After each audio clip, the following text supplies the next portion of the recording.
Habibillah ala Yasin Habibillah. Assalamualaikum warahmatullahi wabarakatuh. Bismillahirrahmanirrahim. Alhamdulillah wassalatu wassalamu ala Rasulillah Sayyidina Muhammad ibn Abdullah wa ala alihi wa sahbihi wa man walah. Wala hawla wala quwwata illa billahil aliyyil azim. Amma ba'du. Para habaib, para syara'if segenap zuriat baginda Nabi Muhammad sallallahu alaihi wasallam yang wajib bagi kita untuk mencintai dan memuliakannya.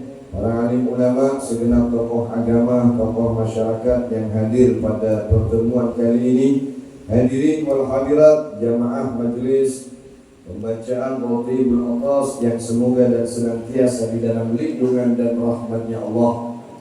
Alhamdulillah wa syukurillah, kita bersyukur kehadirat Allah Subhanahu wa taala yang telah memberikan kepada kita berbagai nikmat dan karunia, terutama nikmat iman dan Islam, nikmat sehat dan afiat, yang dengan nikmat itu kita semuanya bisa berhadir di majelis yang penuh dengan keberkahan ini. Mudah-mudahan dengan barokah dan kemuliaan majelis ini Allah Subhanahu wa taala memandang kita semuanya dengan pandangan rahmatnya, yaitu pandangan kelembutan dan kasih sayangnya, sehingga Allah Subhanahu wa taala berkenan untuk menerima taubat kita. Allah ampuni semua dosa dan kesalahan-kesalahan kita. Allah tutupi semua aib, cacat dan kekurangan kita, dan tidaklah kita pulang dari majelis ini kecuali semua hajat-hajat kita dikabulkan oleh Allah Subhanahu wa taala, baik itu hajat dunia, terlebih-lebih hajat-hajat akhirat. Salawat dan salam semoga senantiasa tercurahkan atas junjungan alam baginda Rasul Muhammad sallallahu alaihi wasallam beserta kepada keluarga, kepada para sahabat dan orang-orang yang mengikuti beliau hingga yaumil qiyamah nanti. Dan marilah kita angkat kedua tangan kita seraya kita memohon kepada Allah, semoga keberkahan, kemuliaan, kebaikan dan pahala daripada majelis ini Allah juga berikan pahalanya kepada kedua orang tua kita, kepada guru-guru kita, kepada keluarga kita, serta kepada orang-orang yang kita sayangi dari golongan mukminin dan mukminat. Amin amin Allahumma amin. Ma'asyiral hadirin wal hadirat yang dimuliakan oleh Allah, suatu hari ada perdebatan antara seorang yang yakin tentang adanya Tuhan dan dengan orang yang tidak yakin dengan adanya Tuhan. Orang-orang yang tidak yakin dengan adanya Tuhan disebut dengan ateis, atau orang yang tidak percaya dengan keberadaan Tuhan. Orang ini berdebat, pertamanya masalah curhatan antara tukang potong rambut dengan orang yang dipotong. Nah, si tukang potong rambut ini rupanya ateis, dia tidak lagi percaya dengan Tuhan karena kehidupannya yang susah, karena permasalahannya dengan berbagai hal. Kemudian dinasehati sama yang dipotong, ya kalau begitu sampai berdoa sama Tuhan. Lalu si tukang potong rambut bilang Tuhan tidak ada. Buktinya Tuhan tidak pernah memberikan apa kepada saya. Dengan semua kemudian nggak pernah. Sudah perdebatan panjang, selesai potong rambut pulang, yang dipotong rambutnya pulang. Balik lagi ke tempat si potong rambut tadi, tukang potong rambut dengan membawa orang gila. Kebetulan di situ ada orang gila, udah lama jadi orang gila, rambutnya panjang, nggak pernah potong rambut, panjang, gimbal, panjang gimbal, nggak perawat. Dibawalah ke tukang potong rambut, sampai di depannya dia bilang, tukang potong rambut tidak ada.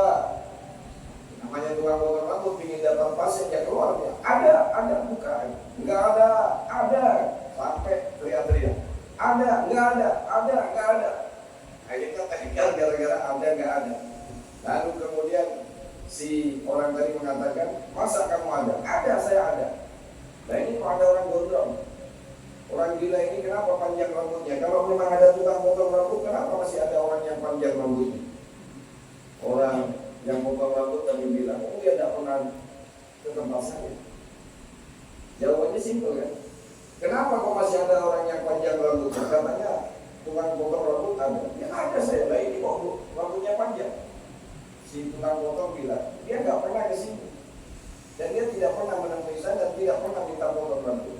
Orang tadi dengan simpelnya menjawabnya begitu juga, kamu tidak pernah ketemu Tuhan, kamu tidak pernah menghadap Allah, kamu tidak pernah sujud, kamu tidak pernah beribadah, kamu juga tidak pernah berdoa, kamu juga tidak pernah minta sama Allah. Allah biarkan kamu dengan keadaan. Nah, ini menunjukkan bahwa sesungguhnya Allah sangat mencintai kita.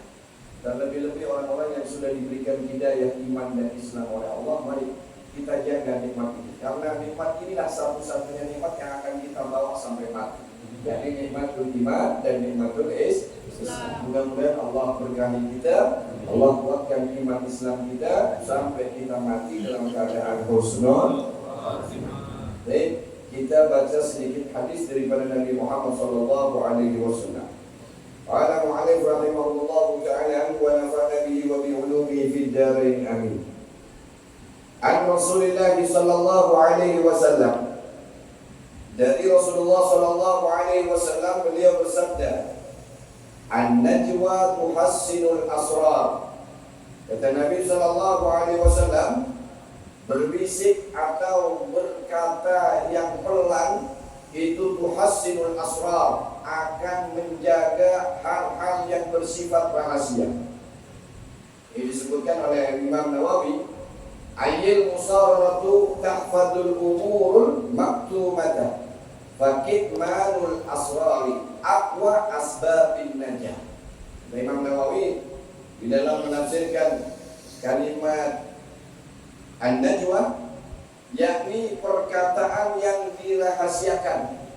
Jadi kalau kita itu punya sesuatu, itu dirahasiakan dulu. Kalaupun kita harus menyampaikannya, pilih-pilih orang. Jangan kepada semua orang kita menceritakan tentang satu tujuan atau maksud atau cita-cita kita, atau sesuatu yang akan kita kerjakan atau sesuatu yang akan kita bikin. Pilih-pilih orang. Jadi dengan perkataan yang dirahasiakan, tahfadul umur, dapat menjaga perkara-perkara maktumah yang disembunyikan. Fakitmanul asrar, maka menyembunyikan rahasia-rahasia itu aqwa asbabun najah. Menyembunyikan hal yang bersifat sir atau rahasia itu termasuk aqwas asbab, termasuk asbab yang paling kuat untuk mencapai tujuan. Ini ada satu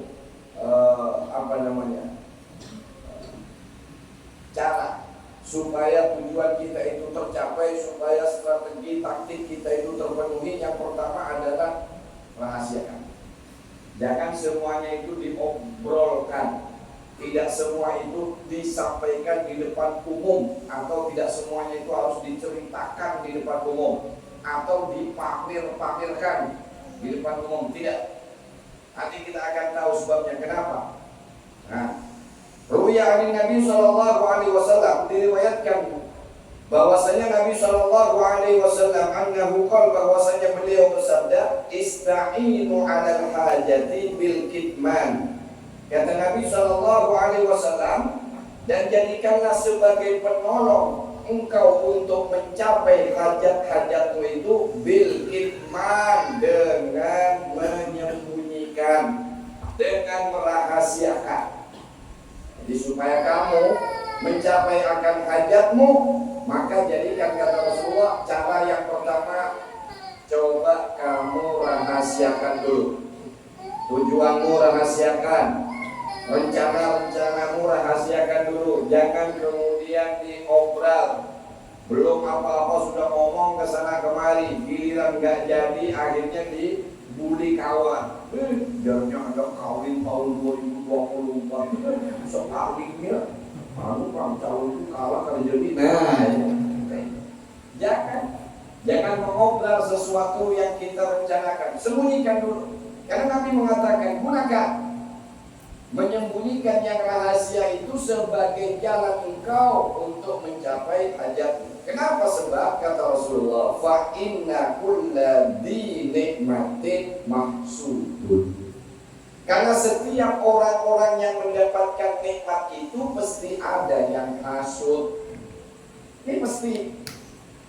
Makanya kadang-kadang saya itu takut juga ini. Ini repot juga. Kadang-kadang teman-teman itu suka pasang WA, saya ceramah di mana.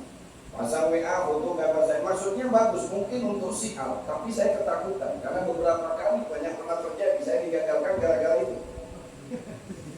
Digagalkan orang gara-gara dia tahu saya akan ceramah di sini.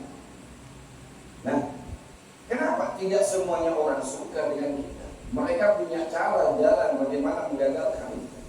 Makanya kata Rasulullah, fa inna kulli dzi nikmatin mahsudun.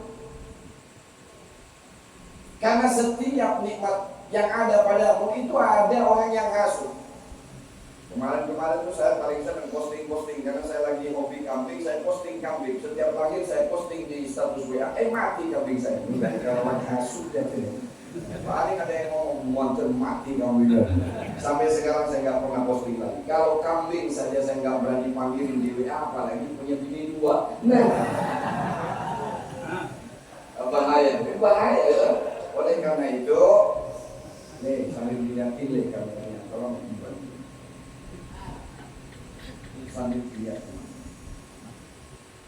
ya, jangan lagi. Kenapa itu tadi? Fa inna kulla dzi nikmatin mahsudun. Setiap engkau mendapatkan nikmat itu ada orang yang hasud. Bahkan dikatakan satu nikmat yang kau dapatkan 100 orang yang hasud. Dan lebih baik memang begitu. Punya istri cantik dijaga, dirawat. Kalau keluar, kalau masih muda, istrimu cantik pakai cadar.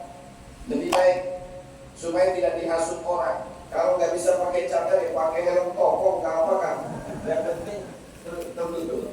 Dan jangan lagi memamerkan sesuatu. Kenapa? Ya ini tadi Rasulullah memberikan kepada kita nasihat. Jangan. Karena setiap nikmat yang Allah berikan kepadamu, ada orang yang hasud. Bahkan ada 100 orang yang hasud. Nggak semuanya senang, kamu itu sehat, nggak semuanya senang. Kamu hebat, nggak semuanya senang. Oleh karena itu sudah lebih baik kita menyembunyikan, ya. Kita susun. Makanya rencana-rencana yang penting, yang besar, tidak semuanya orang tahu. Kita panggil orang-orang kepercayaan saya. Panggil 1, 2, besok kita begini-begini. Ini kalau ada 100 yang bocor rencana, ubah kita. Karena tidak semua orang kita kumpul kayak begini, nggak semuanya orang senang. Mulai dulu dari kempesi, jangan lagi datang ke sore. Ngapain juga nasinya nggak ada, paling tempat roti. Di situ majelis paling melarang, paling miskin, udah kita jangan di situ. Banyak yang kempesi, banyak yang ngeposin, tapi orang-orang yang datang ini adalah orang-orang yang istiqomah yang memang dipilih oleh Allah.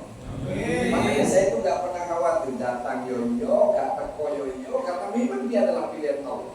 Saya cuma minta sama Allah, ya Allah, Engkau yang menggenggam hati dan jiwa mereka. Jika memang mereka menjadi teman dunia dan akhirat, kumpulkan kami di dunia, kumpulkan juga kami di akhirat. Amin ya Rabbal alamin. Lalu kemudian kita mau datang ke maulidan yang malam Senin, datang ke sekumpul. Mereka adalah orang-orang pilihan Allah. Mereka adalah orang-orang pilihan Allah. Tidak ada satupun yang bisa menggerakkan hati kecuali memang adalah takdirnya Allah. Yang kedua kata Nabi, was-shadaqatu tuhassinul amwal. Dan sedekah itu orang yang loman. Ciri-cirinya orang kaya itu berangkat dari hati. Ingat, ciri-cirinya orang kaya itu berangkat dari hati. Kayanya duluan itu hatinya. Kayakan hatimu dulu. Karena orang yang kaya hati dan jiwa berarti siap dia untuk mendapatkan kekayaan harta dunia. Kalau nggak siap, ya takutnya gitu. Orang yang mau nyalek, ya harus siap. Nyalek itu ya harus siap menang, ya harus siap kalah. Siap dipuji, siap dicaci. Makanya Sabang Nehok udah siapin tempat 300 kamar. Kenapa? Ya itu tadi, kita harus siap. Kalau kau mau jadi orang kaya, siapkan dulu hatimu kaya. Ciri-cirinya orang kaya bagaimana? Ciri-cirinya orang kaya, niatnya itu ingin ngasih aja. Marah sama orang, ingin bantu orang. pingin memberi orang, pingin terus. Itu keinginan hati. Dan di saat itulah kemudian ternyata orang yang loman, orang yang dermawan itu tidak harus menunggu jadi orang kaya. Alam itu ngasih contoh sama kita. Ada satu pohon itu tinggi banget tapi lurus, ramping, paling ukurannya cuma 1 meter daunnya, menjulang tinggi. Tingginya pohon tidak membuat orang bernaung di bawahnya. Kenapa? Nggak ada rindang-rindangnya. Tapi ada pohon yang tidak pernah tinggi, pendek aja pohonnya, cuma rindangnya luar biasa. Contoh petapa, bukan pohon yang menjulang tinggi, tapi semua orang bernaung. Yang kehujanan bernaung di bawahnya, yang kepanasan bernaung di bawahnya. Bahkan di bawahnya dibukakan warung jual kopi, lengkap saja jamblenya. Ya? Saking rindangnya itu pohon. Ternyata untuk menjadi sesuatu yang baik tidak perlu tinggi, yang penting bermanfaat. Percuma kaya kalau tidak bermanfaat. Percuma alim dan banyak ilmu kalau tidak bermanfaat. Nggak perlu kita minta yang kaya-kaya, minta saja ya Allah cukupkan kami dan jadikan kami orang-orang yang memberikan manfaat kepada orang di sekitar kami. Ini lebih baik dan ini akan lebih bermakna hidupmu ketika makin banyak engkau memberikan manfaat kepada orang lain. Mudah-mudahan kita termasuk. Amin. Wassadaqatu tuhassinul amwal, dan sedekah itu dapat memelihara harta. Maka pada pertemuan yang kemarin Bin Hamdi mengatakan apa kata Bin Hamdi itu, obatilah sakitmu dengan sedekah. Termasuk cara mengobati penyakit dengan sedekah. Itu sudah disampaikan beliau pada pertemuan kemarin. Ruwiya an Abi Darda qala Rasulullah sallallahu alaihi wasallam, diriwayatkan dari Abi Darda. Beliau berkata bahwasanya bersabda Nabi Muhammad sallallahu alaihi wasallam, "Ma min yaumin gharabat fihi samsuhu." Tiadalah suatu hari yang terbenam pada hari itu matahari. Maksudnya tiap sore. Tidaklah setiap hari waktu matahari terbenam illa wa malakani yunadiyani, kecuali ada 2 malaikat yang berseru setiap sore. Setiap matahari tenggelam, ada 2 malaikat yang berseru. Beliau malaikat 2 ini mengatakan, Allahumma, seperti orang berdoa, Allahumma a'ti munfikan khalafan. Ya Allah, ya Rabbi, berikanlah kepada orang-orang yang berinfak itu khalafan, gantian. Minta ganti. Ya Allah, berikanlah orang yang bersedekah itu ganti. Jadi kalau yang keluarkan berapa pun tetap diganti oleh Allah Subhanahu wa taala, karena sudah didoakan malaikat. Walaupun sampean tidak pernah berdoa dengan sedekah, sudah sedekah. Kenapa? Sudah ada yang nanggung doanya. Malaikat sudah mendoakan, ya Allah, berikanlah kepada mereka yang bersedekah dan berinfak pengganti. Suruh ganti dengan ganti yang lebih besar dari sisi Allah Subhanahu wa taala. Wa mumsikan talafan, dan kepada orang-orang yang menahan hartanya, tidak mau memberi, tidak mau mengasihi, tidak mau membantu, lalu menjadi orang yang bakhil, yang engken dengan hartanya, kenapa? Kehancuran. Ini kan enak. Jadi orang sedekah itu sudah didoakan oleh para malaikat. Ya Allah, berikanlah ganti kepada orang-orang yang berinfak. Ya Allah, berapapun mereka keluarkan, ganti ya Allah, ganti dengan lebih banyak, lebih baik. Tapi bagi mereka orang-orang yang menahan atau yang kikir, maka berikanlah kepada dia kerusakan.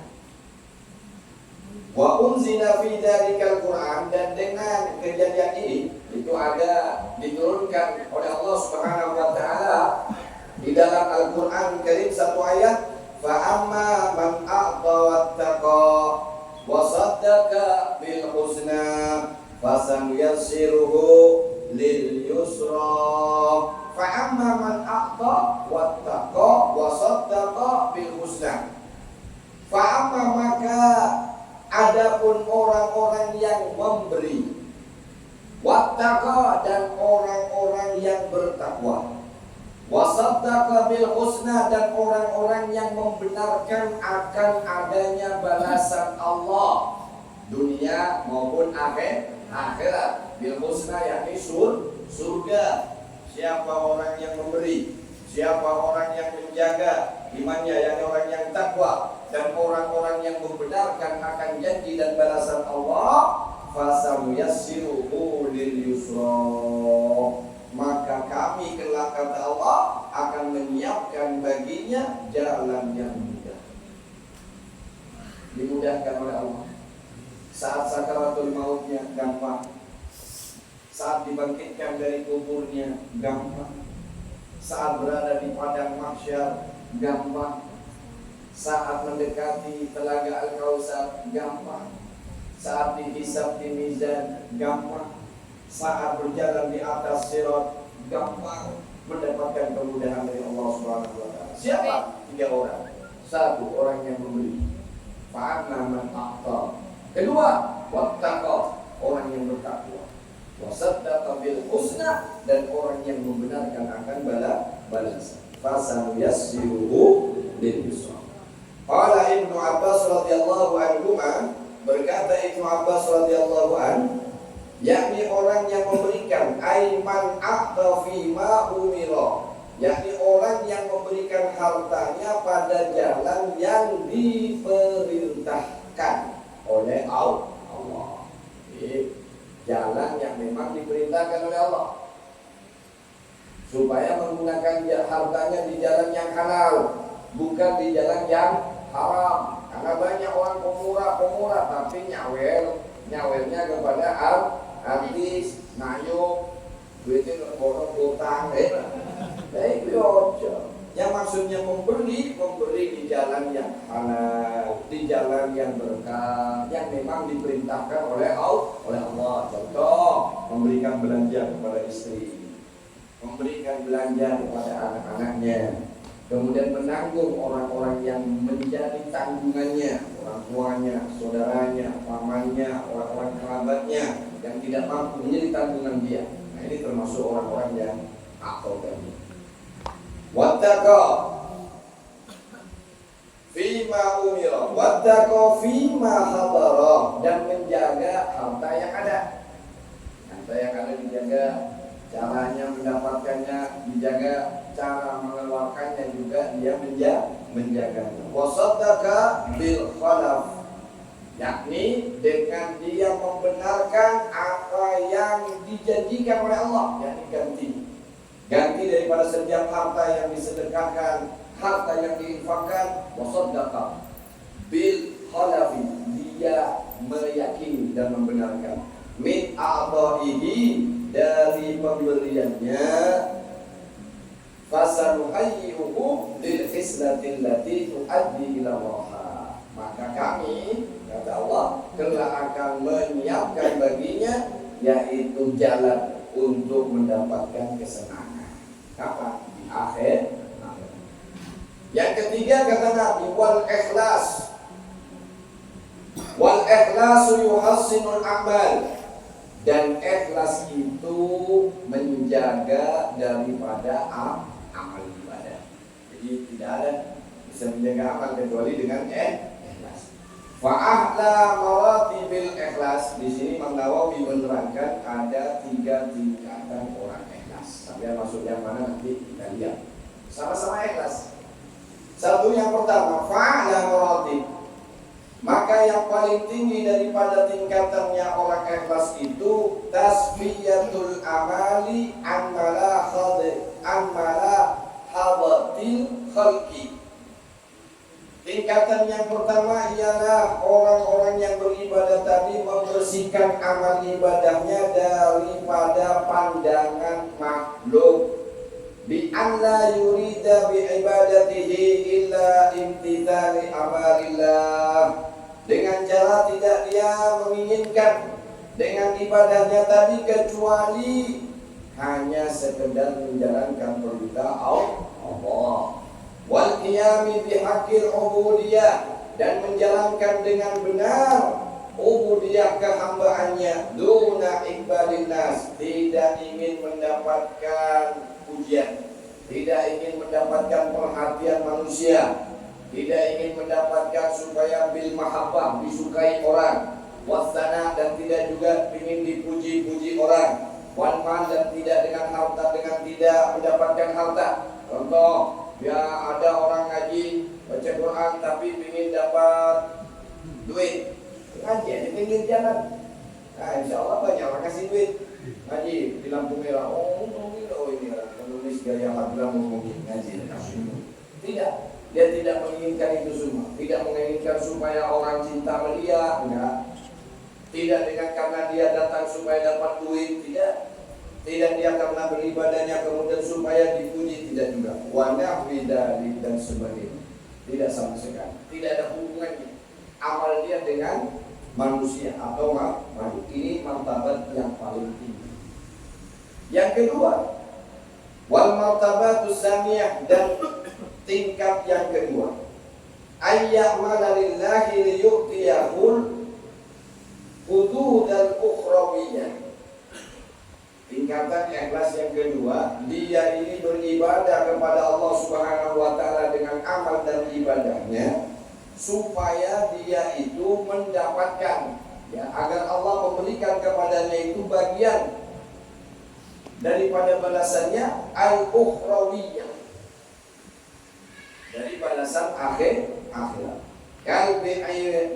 Kalbi adi aminar, seperti contohnya dia sholat supaya diselamatkan dari api neraka. Wa idkhalihil jannah, dan supaya dia dimasukkan ke dalam surga. Wa tan'imihi bi anwa'i maladiha, dan kemudian mendapatkan berbagai kenikmatan dan kelezatan surga. Ini tingkatan ikhlas itu. Boleh. Apakah ini masih ikhlas? Ikhlas. Contoh, ada orang beribadah supaya dia diselamatkan oleh Allah dari neraka, supaya dia dimasukkan oleh Allah ke dalam surga, dan dia supaya mendapatkan banyak kenikmatan dan kelezatan di dalam surga. Contoh, sholat, ya Allah bayang wah nanti saya dapat bidadari, Allah Akbar, masih ikhlas. Ya Allah nanti saya masuk surga, ikhlas.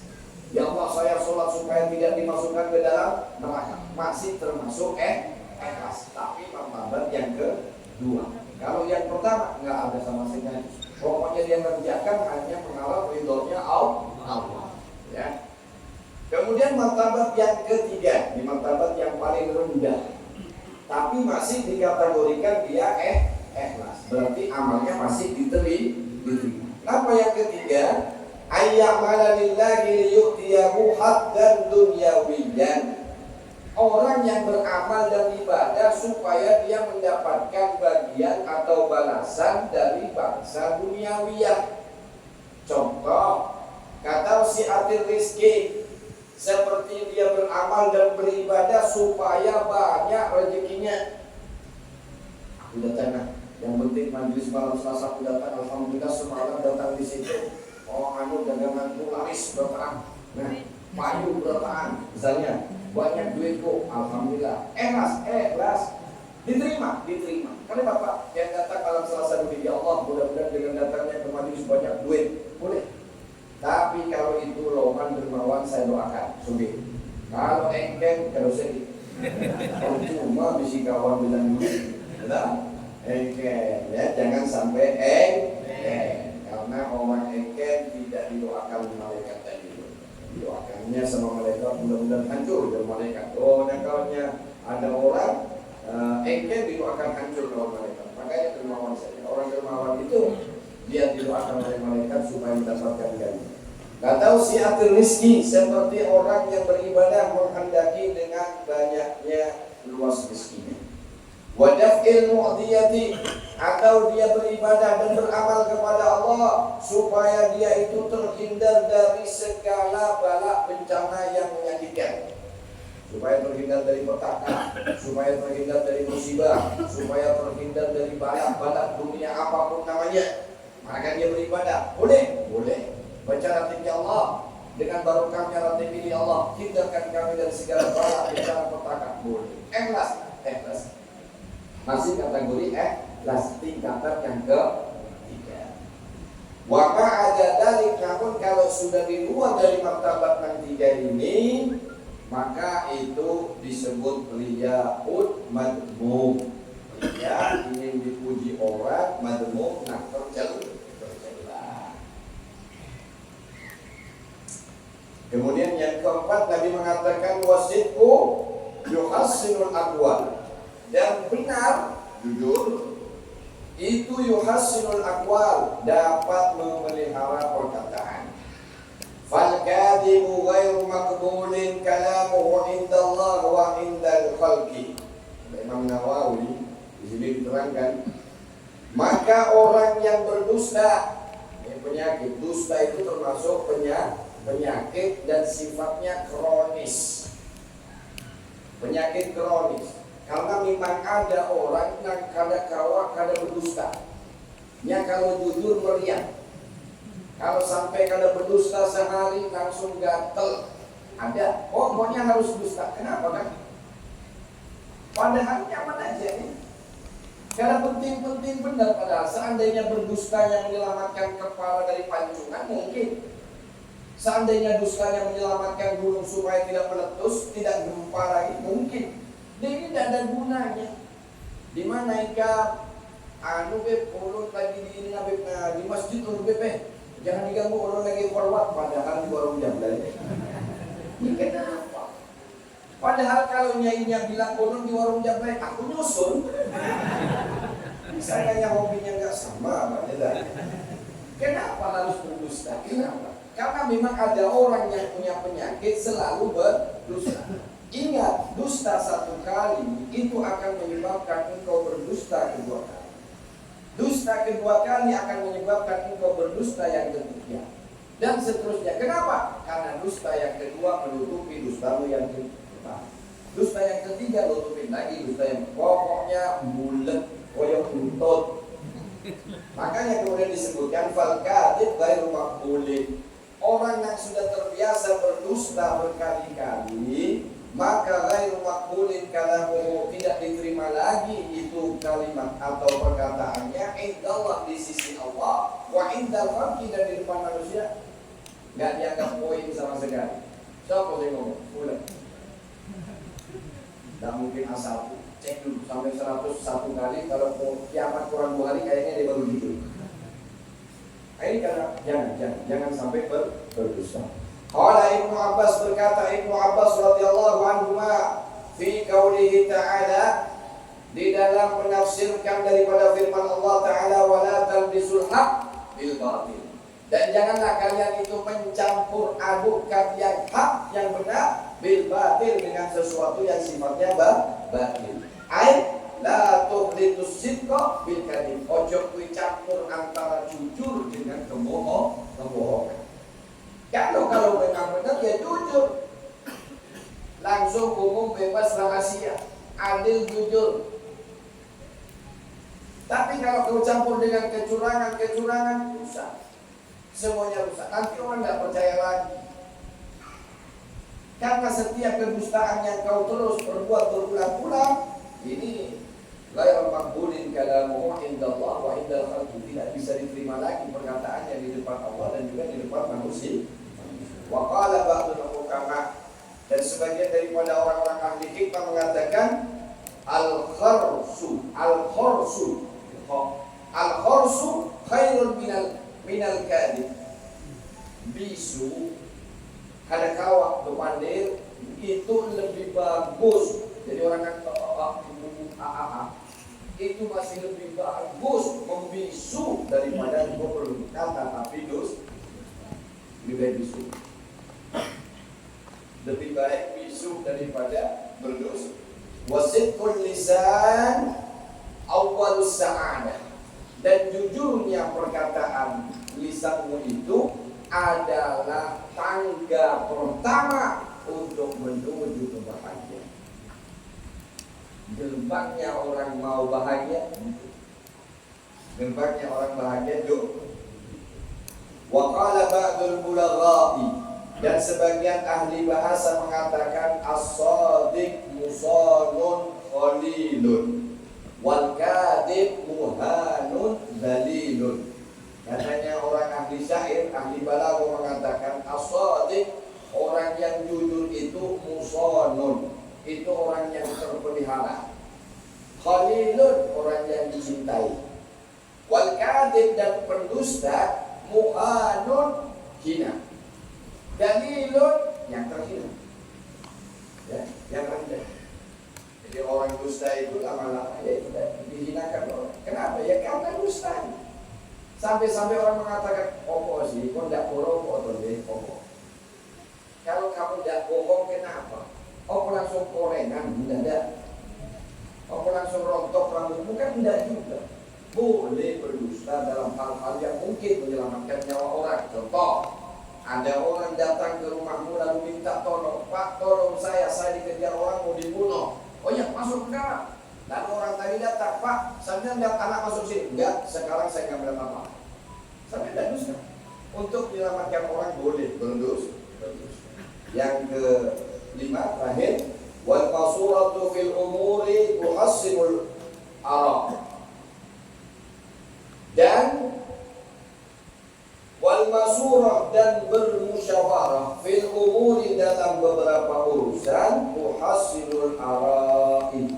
Tuhassinul ara'a, dapat memperkuat pendapat. Jadi musyawarah itu bisa mengeluarkan pendapat, sehingga yang tidak ada kerugian bagi orang-orang yang mau bermusyawarah. Apapun, terutama hal-hal yang penting, musyawarah. Jangan sampai kada bermusyawarah. Ru'yani Nabi sallallahu alaihi wasallam annahu qala, diriwayatkan bahwasanya Nabi Muhammad sallallahu alaihi wasallam bersabda, "Al-masuratu hisnun minan nadam." Kata Nabi, musyawarah itu adalah benteng penjaga minan nadamati, daripada penyesalan. Wa amanun minal malamah, dan menjaga orang yang bermusyawarah tadi itu dari celaan. Musyawarah itu benteng daripada penyesalan. Karena tidak musyawarah akhirnya salah. Dan gara-gara kemudian tidak mau bermusyawarah, akhirnya dicela oleh banyak orang. Makanya jam nih, jangan sekandak hati jaga itu pak. Nah, coba orang panggil orang Tuhan, nah, padahalkah kayak apa caranya kita ini supaya ini kalau salah kita, nah, supaya kalian dicela orang, hendaklah bermusyawarah. Wa qala Ali bin Abi Thalib, dan telah berkata Sayyidina Ali bin Abi Thalib karramallahu wajhahu wa radhiyallahu anhu, "Ni'mal muwaziratul musyawarah." Kata Sayyidina Ali, sebaik-baiknya yang membantu orang itu ialah bermusyawarah. Sebaik-baiknya sesuatu yang bisa membantu kita itu musyawarah. Wa bi'sal istidadul istidad, dan seburuk-buruknya persiapan istidad ialah menurut pikirannya sendiri. Nah, mudah-mudahan jadi ilmu yang barokah, ilmu yang bermanfaat untuk kita semuanya. Tadi dikatakan tidak perlu tinggi menjadi pohon, biar rendah tapi rindang. Tidak perlu sogek untuk menjadi dermawan, yang penting hartanya memberikan manfaat. Tidak perlu terlalu alim, tetapi ilmu yang sedikit bisa menggunakan untuk mengajak orang lain menuju jalan yang diridhoi oleh Allah Subhanahu wa Ta'ala. Sebaik-baik manusia, yang paling banyak memberikan manfaat. Ayo kita jadi orang yang memberikan manfaat. Seandainya engkau tidak bisa memberikan manfaat kepada orang lain, setidaknya engkau tidak menimbulkan mudarat kepada orang. Seandainya engkau tidak bisa membuat senyum tertawa orang lain, setidaknya engkau tidak membuat dia menangis dan sedih karena omongan dan perbuatan. Sampai-sampai Nabi SAW mengatakan, salah satu tandanya orang itu benar keimanannya, kalau orang di sekitarnya merasa aman daripada ucapan dan perbuatan. Kalau orang lain itu sudah tenang, aman, tidak takut difitnah, tidak takut dicaci maki, tidak takut kemudian dikasari, ya, dan tidak takut kemudian dipukuli atau didolimi, maka orang tadi itu betul-betul beriman. Tapi kalau ada orang yang sampai takut dengan ucapannya, fitnahnya, kasarnya, caci makinya, dan kezalimannya, Allah, walaupun dia ngaku bersahadat beribu kali tidak benar beriman. Karena begitu saja sudah. Kalau orang itu ngajak kepada kebaikan, bisa mengislahkan dua orang yang berselisih pendapat, orang lain, itu paling adalah orang yang beriman. Mudah-mudahan kita termasuk orang-orang yang dipilih oleh Allah Subhanahu wa Ta'ala. Saling doa, saling mohon kepada Allah, mudah-mudahan Allah jaga negeri dan bangsa kita ini. Setelah selesai pemilu, mudah-mudahan diberikan oleh Allah keberkahan. Allah pilih untuk kita pemimpin yang baik, pemimpin yang adil, pemimpin yang memberikan kemanfaatan dan keberkahan untuk seluruh rakyat Indonesia. Demikian yang bisa saya sampaikan. Mudah-mudahan semua yang hadir diberikan oleh Allah kesehatan walafiat, dipanjangkan umurnya, diluaskan rezekinya, dan dikabulkan semua hajat-hajatnya. Mari kita berdoa, mudah-mudahan air perahan yang ada di hadapan kita, yang semenjak tadi sudah dibacakan sholawat, dibacakan khotib, dibacakan doa Syekh Abu Bakar bin Salim, dibacakan doa daripada Al-Faqihil Muqaddam Muhammad bin Ali Ba'alawi. Mudah-mudahan setiap butirannya Allah jadikan obat, jadikan penawar dari semua penyakit-penyakit yang kita derita atau yang diderita oleh sanak kerabat kita. Dan semoga orang yang meminumnya Allah berikan kekuatan iman dan Islam, hidup dalam iman dan Islam, mati juga dalam keadaan iman dan Islam. Semoga Allah berikan kepadanya yang sakit Allah angkat penyakitnya, yang kesulitan Allah angkat kesulitannya, yang punya hajat Allah kabulkan hajatnya, Allah luaskan rezekinya, Allah mudahkan segala usahanya, Allah lindungi dan selamatkan dirinya, keluarganya, anak dan keturunannya, rumah dan tempat usahanya, kendaraan dan pertaniannya. Allah lindungi dari segala bala, bencana, petaka dan musibah dunia dan akhirat. Al-Hadihinnya biniyatil qubul bijahi Sayyidina Rasul Muhammad SAW. Al-Fatihah.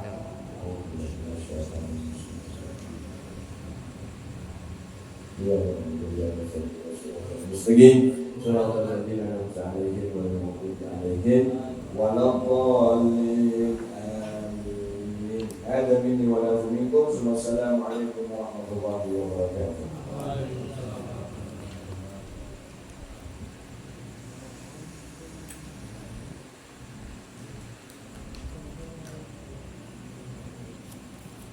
ربنا انفعنا بما علمتنا يا رب، علمنا الذي ينفعنا يا رب، فقنا وفقه أهلنا وكرامات لنا في ديننا رب، وفقنا ووفقهم لما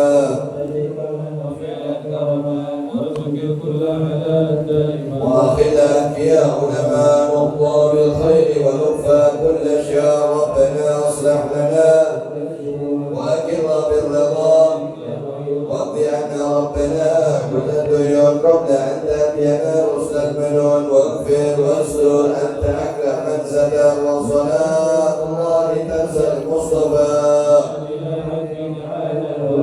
بكتاب فيه للناس الشفاء، وعلى الصحب مصابيح الغرار. اللهم اهدنا بهداك ولا تولنا وليا سواك، حسبنا الله ونعم الوكيل. وصلى الله على سيدنا محمد والحمد لله رب العالمين.